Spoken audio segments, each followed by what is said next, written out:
Have you ever thought about what it would be like to see an entire lifetime? I'm talking birth, life, and death all play out in the course of a single day? Well, that is exactly the journey Emily Dickinson takes us on in her amazing poem, A Day. All right, let's get into it. The poem kicks off with this incredibly confident personal line. It's like the speaker is leaning in, taking your hand, and promising to let you in on a secret they've seen. It just pulls you right in and sets the stage for a story that feels both epic and really intimate. But before we really explore the day itself, we've got to get to know the mind behind these words. You know, understanding Emily Dickinson is pretty much the key to unlocking all the deep layers in her poetry. And here she is. Now, Emily Dickinson lived a famously private life, but from the quiet of her room, she wrote nearly 1,800 poems, and these poems weren't small. They tackled the biggest questions about life, death, nature, and what comes next, all with a voice that was just breathtakingly original. And you can see how all these facts really shape her work. Her secluded life gave her this unique inward-looking perspective. And her famous dashes, they're not just quirky punctuation, they totally break the rhythm of the poem, forcing you to stop and feel the weight of each word. And because she wasn't chasing fame, she was completely free to experiment, creating a style that is still, to this day, entirely her own. So this brings us to the most crucial part of the poem, its central metaphor. Dickinson isn't just describing a pretty sunrise and sunset here. No, she's using the entire arc of a day to map out the whole journey of a human life. This visual really gives us the perfect roadmap for the poem. We start with the sunrise, which is birth and innocence. We move through the daylight of experience. Then we face the sunset of death, and finally, we enter the night, representing immortality. It's this perfect natural cycle. Okay. Let's look at the first half of the poem and see how this all builds. Everything here is described with this absolute clarity and vibrant energy, which just perfectly captures the feeling of a new beginning. I mean, what a beautiful image, right? Instead of some sudden burst of light, life begins gently, gracefully, unfolding like these delicate ribbons. It suggests this beautiful gradual awakening, not a harsh arrival. The world is literally waking up in color. The church steeples, these symbols of faith, are just bathed in this royal purple light. And the news of this new day, this new life, is spreading with the same quick, joyful energy of squirrels darting all over the place. Dickinson's use of personification here is just fantastic.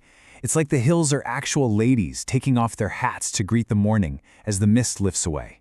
And then the songbirds, the bobolinks, they start up and provide the soundtrack, a perfect natural chorus welcoming this new life. And his first part of the journey ends with this exclamation of total certainty and wonder. The speaker knows exactly what this beautiful spectacle is. It represents the innocence of birth, a time when things are just clear, wonderful, and you don't question them. But then, the poem pivots. The tone shifts completely. If the sunrise was all about certainty, the sunset is all about a deep, profound, and very human mystery. All that confidence we just felt, well, it starts to fade away. This line right here, this is the heart of the entire poem. The speaker, who was so sure about the beginning, is completely mystified by the end. And it makes sense, doesn't it? While we can all witness a birth, no one can truly describe the personal experience of death. By its very nature, it's an unknown. So what does the speaker see instead? A purple stale. Think of it like a little staircase over a fence. It becomes this threshold between life and whatever comes next, and climbing it are little yellow boys and girls, which is just this beautiful symbol for the rays of the setting sun, or maybe even for human souls, gently completing their journey. As the journey concludes, this gentle guiding figure appears. This isn't some terrifying grim reaper. It's a calm presence who closes the gate of the day and peacefully leads the flock, the souls, into the quiet of the night. And you might be asking, what is a domine? Well, it's an old word for a schoolmaster or a pastor. And that word choice is so important. It reinforces this idea that Dickinson sees this final guide not as a figure of fear, but as a gentle teacher or a shepherd. Maybe nature, maybe God, just guiding everyone home. So let's quickly recap this incredible journey. Dickinson has taken us all the way from the bright, certain dawn of birth to the gentle, mysterious twilight of death, all within the span of a single, beautifully described day. So what are the crucial things to remember? Dickinson shows us that nature is a powerful mirror for our own lives. She maps out that universal path from the clarity of innocence to the complex wonder of experience. And ultimately, while she totally acknowledges that death is a profound mystery, she paints it not as an end to be feared, but as a peaceful passage, a gentle herding of the flock into the night. Part of what makes this poem so powerful is Dickinson's precise and vivid choice of words.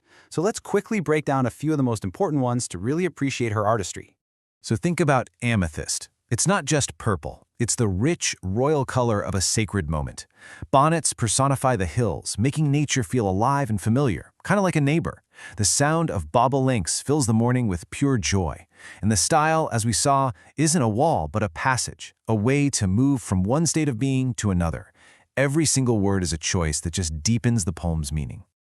And that brings us to our final thought. Dickinson's poem is so much more than a beautiful observation. It's an invitation to see our own lives within this grand natural cycle. It leaves us with a question to carry with us. Are you in the bright sunrise of youth, the full daylight of experience, or the reflective, beautiful sunset of a life well lived? Welcome to The Explainer. Today we're diving into this really short but incredibly powerful prayer. It's all about a feeling we all know deep down, that simple hope of just seeing another sunrise. So imagine this. What if you weren't sure you'd even see tomorrow? Well, the poem we're looking at today grapples with that exact question, and it was written by someone who, tragically, knew his own time was running out. All right, so we are jumping into Every Morning I Wake. It's this beautiful, profound piece by the one and only, the legendary Welsh poet Dylan Thomas. Now, what's really interesting is that this piece isn't just a standalone poem. It's actually an excerpt from his super famous radio play Under Milk Wood. And you gotta know, Thomas wrote this in the final, really difficult months of his life. And you can just feel it, That deep sense of mortality, that longing for something more. It's in every single line. Okay, before we get into the nitty-gritty, line by line, let's talk about the three big ideas that are really the engine of this prayer. First up, there's divine providence. This idea of a watchful, protective God looking over us. Then you've got human duality, the fact that, hey, we're all a mix of good and bad, right? And finally, mortality, that constant, unavoidable knowledge that we're all born to die. So keep those three things in your back pocket as we go through this. So let's dive into the poem itself. And it starts, just like the title says it will, with something so simple, so universal, waking up and saying a little prayer. The speaker is talking to a magnificent God, right? But here's what's cool. He asks for protection over all poor creatures. And that phrase, poor creatures, is so key. It's not just about him. It's about all of us. It highlights our shared vulnerability, our fragility. It's basically an admission that, hey, from the second we wake up, we are temporary, and we depend on something much bigger than us. And this image just captures that feeling perfectly, doesn't it? That sense of quiet hope in the morning. It's really just acknowledging that as a new day kicks off, we're kind of at the mercy of a greater power for safety and protection. All right, so now we're moving into the second part of this daily cycle. The hope of the morning? Well, it's starting to fade and give way to the uncertainty of the evening. So as the sun goes down, you can feel the entire mood shift. There's this anxiety that just starts to creep in. And the prayer, it gets bigger. It's not just about one person anymore. It's a plea for the whole town. Why? Because making it through the night, well, that's never a sure thing. And he uses that phrase, touch and go. It's just perfect, isn't it? It captures that razor-thin line between life and death. The night becomes this big unknown, a time when things could just end. It makes this evening prayer not just a nice thought, but a totally crucial ritual for, some peace of mind. So, faced with all this uncertainty, the speaker makes this incredibly heartfelt plea. And it's not just about surviving. It's about asking for merciful judgment. This is where Thomas gives us such a compassionate and, I think, realistic view of people. He's not trying to say anyone is perfect, not at all. He's basically just saying, look, we're all flawed, we're complex, we're a jumble of good and bad. And that is the very heart of his plea. He's hoping that whoever the ultimate judge is will look at this duality inside all of us, our best side and our worst side, and, choose to show mercy. So really, the prayer is this beautiful expression of faith. Faith that God will look for the best in us and act as a merciful judge, not a punishing one. It's this fundamental hope that our good intentions will, in the end, outweigh our mistakes. And then we get to the climax of the whole thing. It's this desperate but still hopeful plea to just survive the night, to see the dawn one more time. It's the raw, essential request at the very heart of the prayer. You know that tiny little phrase, "but just for now"? Wow, it is absolutely packed with faith. It's this powerful belief that even when darkness is falling, a new morning is coming. It's not a final goodbye, it's just a "see you later." So let's wrap this up. What's the powerful, lasting message we should really take away from this incredible little prayer? When you boil it all down, every morning I wake is really a journey. It takes us through the full cycle of faith, from the hope you feel in the morning to the fear that creeps in at night, and then back to that ultimate belief in the promise of a new day. That final plea, man, it just strips everything else away, doesn't it? It's the most basic human desire, just boiled down to a single line, a simple, profound request for a little more time. And I think that's something that connects with absolutely every single one of us. And in the end, I think what Dylan Thomas's prayer is really telling us is that hope isn't some guarantee we're given. It's a practice. It's something you do. It's found in that simple daily ritual of looking our own fragility right in the eye and choosing to believe, just for now, that the sun will in fact. All right, let's jump right into this. Today, we're looking at a seriously powerful poem, I Was My Own Route, by the amazing Julia de Burgos. And trust me, this is way more than just a poem. It's a declaration of independence. It's about a journey from doing what everyone expects of you to creating your own self from scratch. I mean, it's a feeling we all know, right? That constant pressure to squeeze yourself into a box that somebody else built. This exact question is the jumping-off point for our speaker's journey, and it's probably why this poem still hits so hard, even today. So the story kicks off in a place that might feel a little familiar, a place of conformity. The speaker is basically trying to be the person that society and the men in it wanted her to be. She's playing a role she was handed, not one she ever chose. And just listen to the words she uses here. It wasn't even a real life. It was an attempt at life. Whoa. She calls it a game of hide and seek with my being, where her true self was always the one hiding. It just perfectly captures that hollow feeling of living a life that isn't really yours. But then we get to the turning point. She has this huge realization. I was made of nows. This idea is everything. It means she's not just a product of her past or her family or traditions. No, her identity is something that's alive. It's happening right now. And that's the spark that just sets her whole journey on fire. So with this totally new way of seeing herself, she makes a choice, and it's a big one.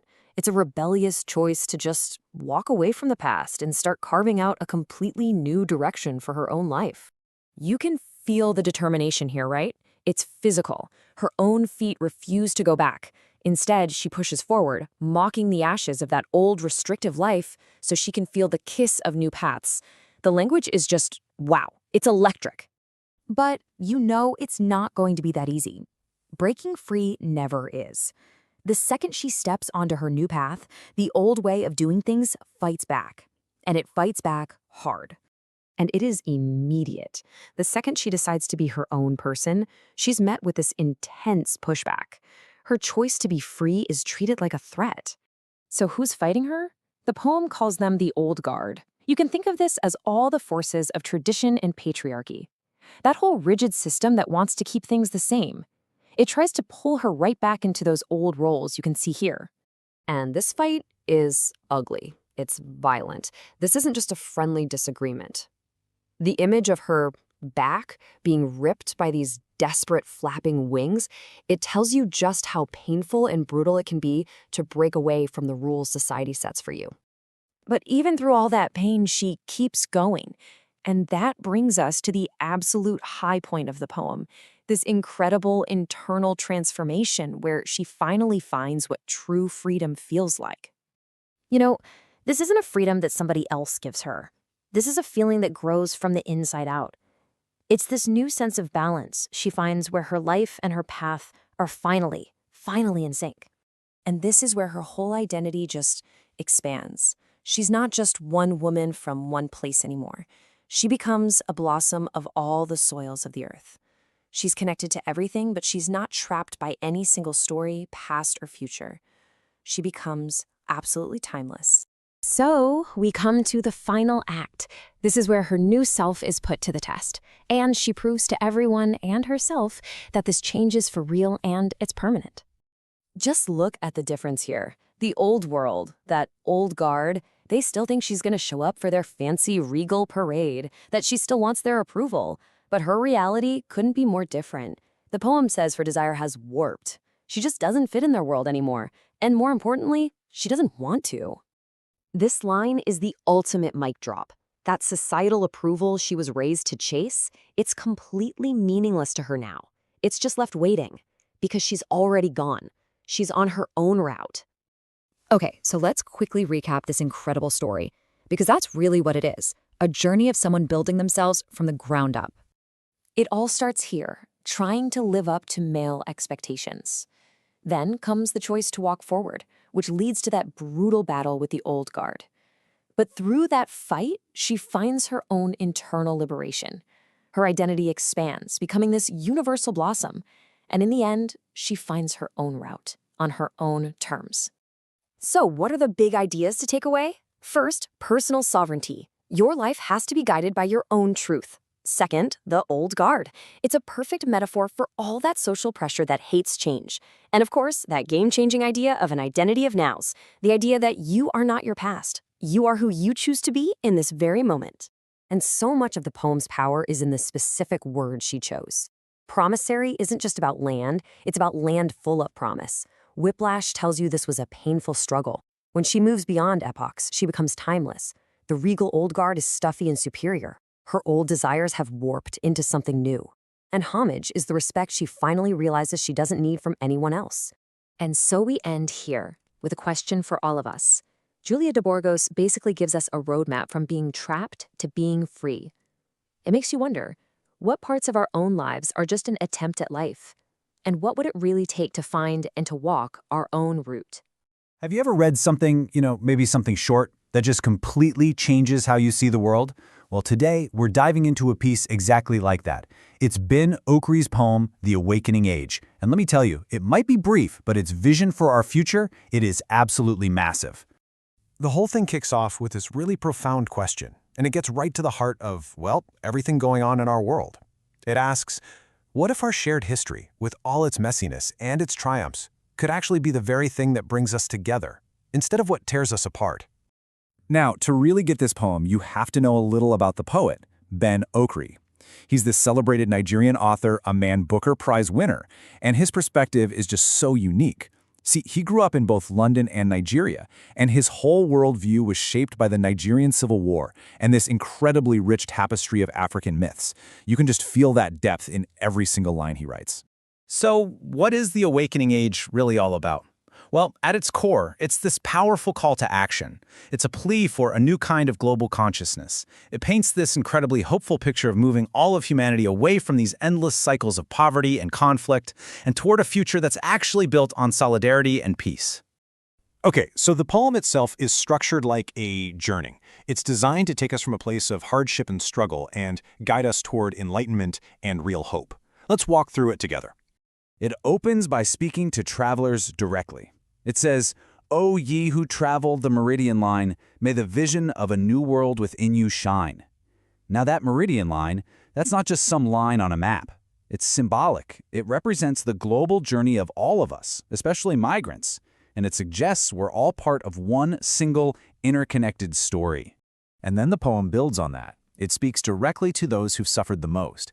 May eyes that have lived with poverty's rage see through to the glory of the awakening age. I mean, look at that language. He doesn't just say poverty is bad, he calls it a rage. He acknowledges the violent anger of that pain. But then he offers this powerful wish that they can see beyond that struggle to a time of profound peace. All right, so here's where the poem makes a really interesting turn. After acknowledging all these individual journeys and all this suffering, it introduces this central metaphor that completely shifts the focus to our collective power. And boom, here it is. This is the heart of the poem. For we are all richly linked in hope, woven in history like a mountain rope.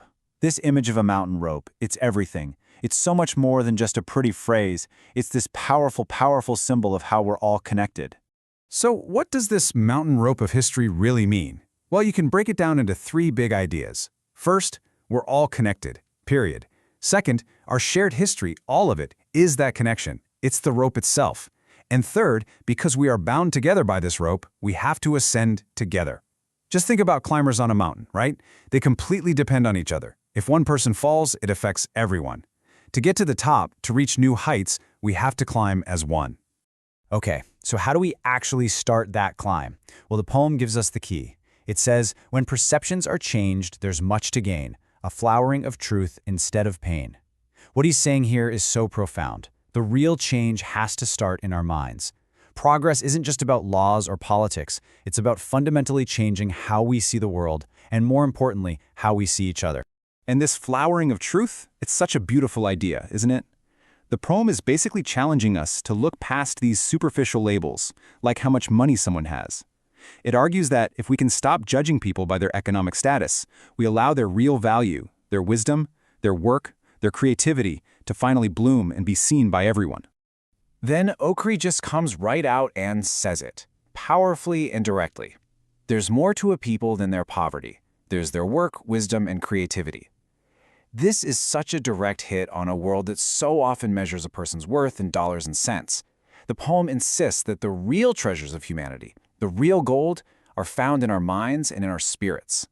And all of this leads us to the poem's grand finale, its conclusion. It paints this picture of what this new world, this awakening age, could actually feel like. And he sums it all up in this one beautiful image, a loving harvest. Here is the final call to action. Let's have a loving harvest of space and time, and let our fellowship be our paradigm. You know, a harvest is the fruit of hard work. Okri is saying, let the results of our collective work be peace and unity. Let our new model for living, our new paradigm, be fellowship and cooperation, not all this division. So after that incredible journey through the poem, let's just pull back for a second and really lock in that core message. So, to sum it all up, here are the big takeaways. First, all of humanity is on this journey together. Second, our interconnected history, that mountain rope, that's our greatest strength, not a weakness. Third, our true value isn't in our wallets, it's in our wisdom and creativity. And finally, the poem leaves us with this incredible message of hope. A future of peace and solidarity is totally possible if we choose unity. Now, to really appreciate the poem's power, it helps to zoom in on a few key words Okri uses. Think of these as the building blocks for the vocabulary of this new age he's describing. Okay, so the meridian line, like we said, represents that global journey. Rage is that incredibly strong word used to describe the violent suffering of poverty. Awakening, that's the crucial shift, right? Waking up from ignorance to enlightenment. To ascend means to climb upward, which stands for our moral and societal progress. The harvest is that beautiful, peaceful result of all our hard work. And finally, solidarity. That's the unity we need to make it all happen. These words are the DNA of the poem's vision. And that brings us to the end. You see, this poem doesn't just give us a beautiful vision. It leaves each of us with a personal challenge. If our shared history really is a rope that connects us all, what is one thread, just one, in that rope that you can strengthen today? That's a powerful question to carry with you. Thanks for joining me. All right, today we're diving into a really powerful poem by Abi Sabeti called Soft Storm. It was born right out of the chaos, the tumult of Kathmandu. And what's so fascinating is that it's about a kind of rebellion that doesn't shout, it whispers. It's this deep, profound response of compassion in a world that feels like it's spinning out of control. So here's our game plan. We're going to start with how this internal rebellion even begins. Then we'll walk through the streets of a city that looks perfect on the surface but is deeply divided. After that, we'll have to confront the victims of what the poet calls a mad time and listen to a silent witness. We'll also see how nature itself starts to mirror all our chaos. And finally, we'll find this fragile but incredibly powerful rainbow of hope. Okay, so let's set the scene. Our journey kicks off with the poet Avi Sabeti, who's a huge figure in Nepalese literature. He throws us right into this moment where the violent noise of the world actually forces an awakening.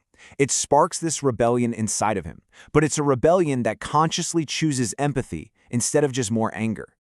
So the key to the whole thing is right there in the title, Soft Storm. It feels like a paradox, doesn't it? Because we're not talking about a physical hurricane.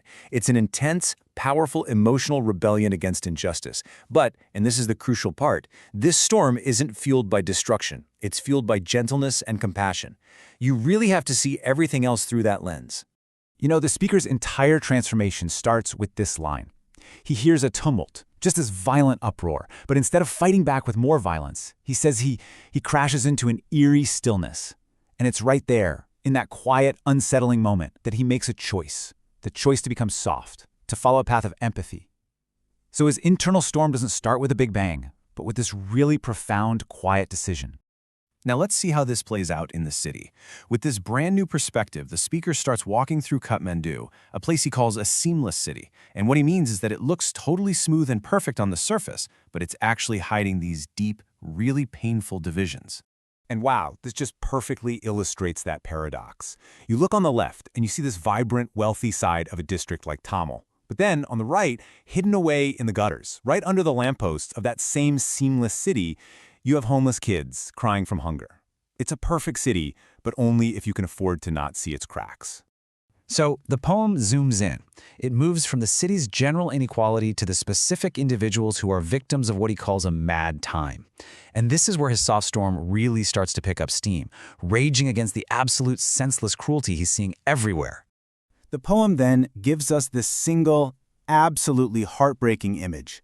A little child, just totally forlorn, wailing and looking for his mother. But the thing is, he's not just lost in the city. The poem says he's lost in the corridors of violent history. He's a symbol for all the innocence that's been destroyed by this long legacy of conflict. This line is just chilling. And it's chilling because of how absurd it is. A man is beaten for no reason. And by nobody. I mean, what does that even mean? It points to a time of total lawlessness, a society where this kind of authoritarian cruelty is so common and so anonymous that the attacker is just a faceless nobody. This is the madness the speaker is up against. So the speaker has seen these victims that society just completely ignores, and because of that, the poem brings in its most powerful and honestly most tragic symbol, an object that becomes a silent witness speaking a truth that no human is willing to listen to. And here it is, a blood-stained shirt. But look closer. The poem says it has bruised human lips. It can't speak to people because, well, people refuse to listen. So instead, it speaks directly into the earth's ears. This shirt, it represents every single silenced victim whose story just gets absorbed by the land because humanity has turned its back. This line just perfectly captures our collective denial. All the evidence of our failures, like that blood-stained shirt, it's all around us in these open museums. But we treat it like it's some distant historical exhibit we can just observe, not like a living, breathing crisis that demands we do something. History and truth are right there in front of us, but we choose to play hide and seek with them. From here, the poem just zooms way out. It expands from the chaos in just one city, Kathmandu, to a full-blown global crisis. The speaker shows us that the turmoil we humans are creating is now being mirrored by the natural world itself. And the signs are everywhere, right? The earth is getting warmer, rhododendrons, which are supposed to be a flower of spring, are blooming in the middle of winter, birds are being forced onto these strange new journeys. Everything is out of whack. Nature itself is telling the story of our tumults, reflecting just how irrational this mad time has become. So after witnessing all of this chaos, social, political, and even environmental, we finally get to the poem's conclusion. And here, the speaker makes one last, very conscious choice. He has this incredibly powerful storm raging inside him, and he has to decide how he's going to use it. And this is the ultimate expression of the soft storm. In these hard, sharp-edged times, the speaker completely rejects the idea of becoming some destructive hurricane. He doesn't want to tear things down. Instead, he says he wants to melt like a rainbow, a beautiful symbol of peace and harmony and healing and connection. His rebellion isn't one of destruction, it's one of profound, gentle hope. So the poem leaves us with this really critical question. In a world that so often prizes loud, aggressive force, Avi Sabeti is asking us to think about the revolutionary power of softness, of empathy, of a gentle but completely unstoppable storm of compassion. What can that kind of